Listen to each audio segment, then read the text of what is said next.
ഈശോ മിശിഹായ്ക്ക് സ്തുതിയായിരിക്കട്ടെ. വിശുദ്ധ യോഹന്നാൻ്റെ സുവിശേഷം 1-ാം അധ്യായം 29-ാം തിരുവചനം. അടുത്ത ദിവസം യേശു തൻ്റെ അടുത്തേക്ക് വരുന്നത് കണ്ട് അവൻ പറഞ്ഞു, ഇതാ ലോകത്തിൻ്റെ പാപം നീക്കുന്ന ദൈവത്തിൻ്റെ കുഞ്ഞാട്. പൂർണ്ണമായ രക്ഷയ്ക്ക്, പാപമോചനത്തിന് അപര്യാപ്തമായ ആവർത്തിച്ചുള്ള പഴയ നിയമ ബലിയർപ്പണങ്ങളൊക്കെ അവസാനിക്കുകയാണ്. ലോകത്തിൻ്റെ മുഴുവൻ പാപങ്ങളും സ്വയം ഏറ്റെടുത്ത് സഹനദാസനായ കുഞ്ഞാടായ ഈശോയെ സ്നാപകൻ വെളിപ്പെടുത്തി തരികയാണ്.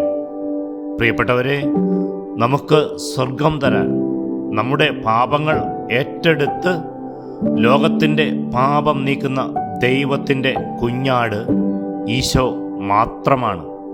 ആമീൻ.